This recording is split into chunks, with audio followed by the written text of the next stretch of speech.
Assalamualaikum warahmatullahi wabarakatuh. TK hari ini Bu Iva akan menjelaskan tentang segitiga, siku-siku, dan Pitagoras. Kompetensi dasar yang diharapkan yaitu menjelaskan dan membuktikan teorema Pitagoras dan tripel Pitagoras, menyelesaikan masalah yang berkaitan dengan teorema Pitagoras dan tripel Pitagoras. Segitiga siku-siku. Perhatikan gambar berikut. Segitiga siku-siku merupakan segitiga yang salah satu besar sudutnya adalah 90 derajat, di mana sisi di depan sudut siku-sikunya merupakan sisi miring atau hipotenusa. Kedua sisi yang mengapit sudut 90 derajat merupakan tinggi dan alasnya.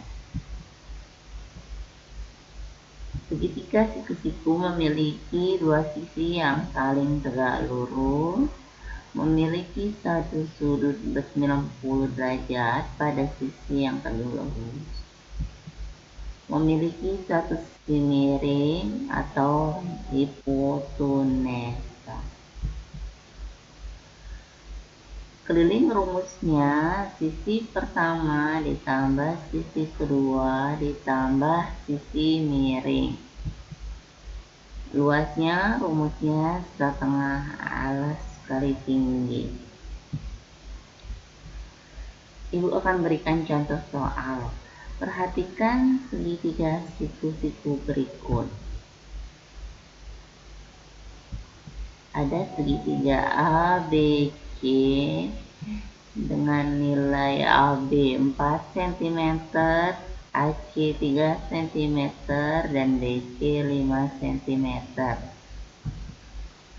Pertanyaannya, tentukan A sudut siku-siku, B sisi tegak, C sisi miring, D panjang sisi tegak, E panjang sisi miring, F kelilingnya, dan G terakhir luas. Kita bahas. Pertama, sudut siku-siku. Untuk mengetahui suatu segitiga dikatakan siku-siku tanpa ada tulisan besar sudutnya, kita lihat ada kotak di sudut BAC, itu menyatakan bahwa itu adalah sudut siku-siku. Jadi sudut yang besarnya 90 derajat adalah sudut A atau nama lainnya BAC. Sisi tegak. Di sini sisi tegak adalah sisi yang mengapit sudut siku-siku, yaitu AB dan AC. C sisi miring. Sisi yang berada di depan sudut siku-siku. Di sini adalah sisi BC. Selanjutnya, panjang sisi tegak. Panjang sisi tegak itu adalah 4 cm untuk AB dan untuk AC 3 cm. Panjang sisi miring, kita tahu bahwa sisi miringnya adalah BC, jadi nilainya adalah 5 cm. Keliling. Rumus keliling tadi, sisi 1 ditambah sisi 2 ditambah sisi miring, hasilnya sisinya AB ditambah AC ditambah BC, jadi 4 cm ditambah 3 cm ditambah 5 cm, hasilnya 12 cm. Kita lanjut untuk mencari luas.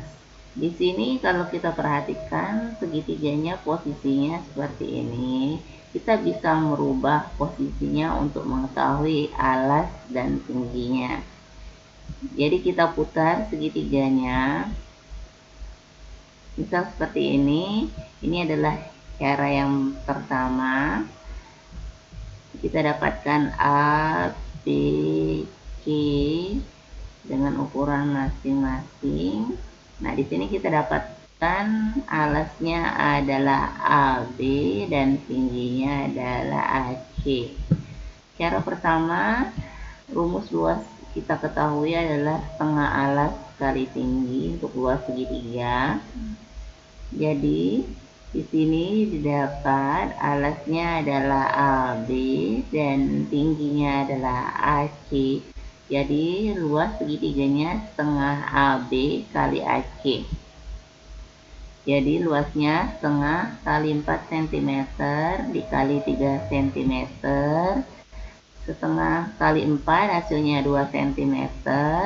Jadi 2 cm kali 3 cm. Luasnya 6 cm pangkat 2. Untuk cara kedua, kita putar seperti ini. Jadi posisinya AB adalah tingginya 4 cm dan AC 3 cm sebagai alas. Jadi cara kedua, rumusnya masih tetap sama, hanya bedanya di alasnya adalah AC dan tingginya AB. Jadi setengah kali 3 cm kali 4 cm. Karena kalau kita bagi 3 dengan 2 hasilnya desimal, alangkah lebih baiknya kita kalikan terlebih dahulu 3 dan 4 hasilnya 12 cm pangkat 2. Jadi luasnya 12 bagi 3 hasilnya 6 cm pangkat 2. Oke, selanjutnya Ibu akan jelaskan teorema Pythagoras. Ini lebih sedikit karena Ibu akan menjelaskannya lebih banyak minggu depan. Ini Ibu akan menjelaskan tentang sejarah teorema Pythagoras saja. Sejarah teorema Pythagoras.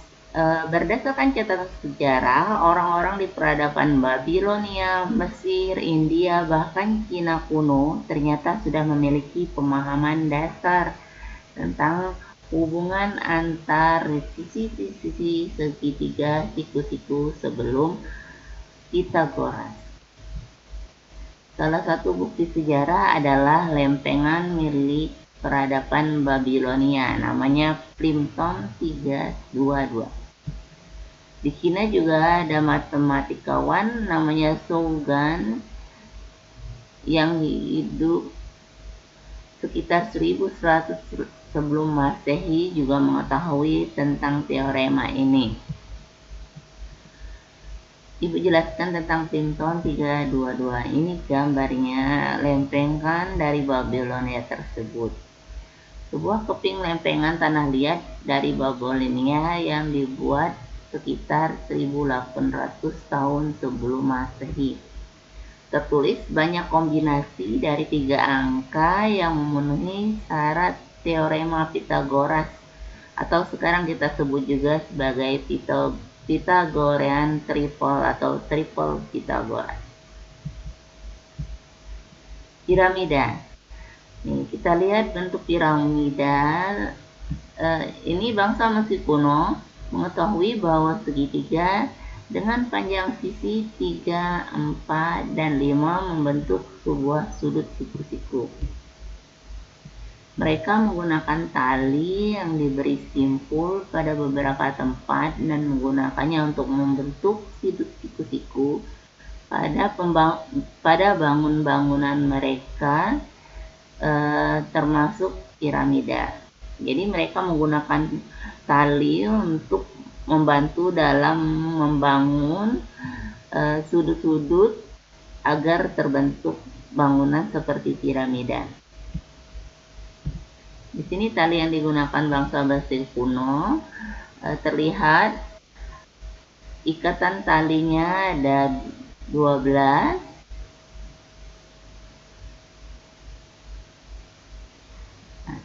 mungkin penggunaannya seperti ini.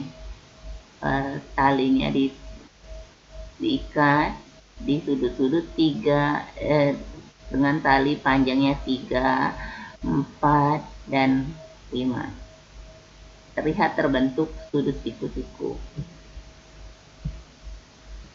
Sejarah teorema Pythagoras. Mengapa Pythagoras dikatakan penemu dari hubungan antar sudut siku-siku? Teorema ini diambil dari nama matematikawan Yunani bernama Pythagoras.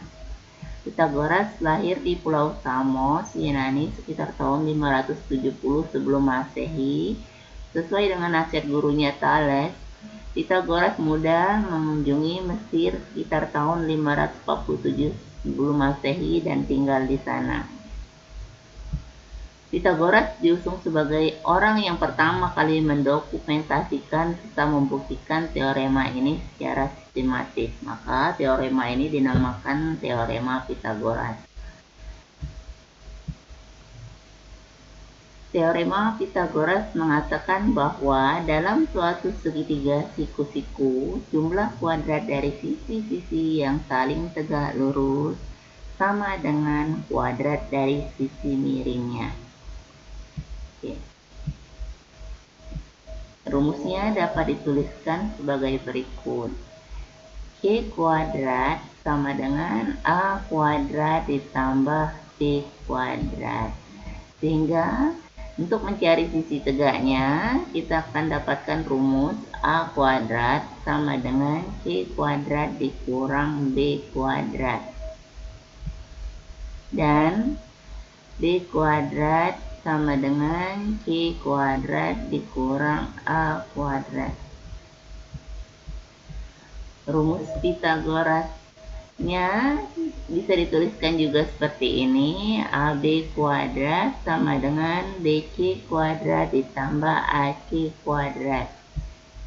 Sehingga untuk sisi tegaknya BC kuadrat sama dengan AB kuadrat sisi miring dikurang AC kuadrat sisi tegak.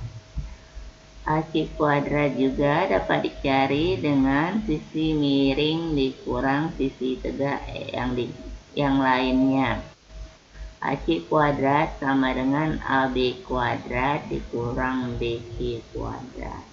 Oke, sekian penjelasan Ibu. Terima kasih. Maaf bila ada kesalahan. Assalamualaikum warahmatullahi wabarakatuh.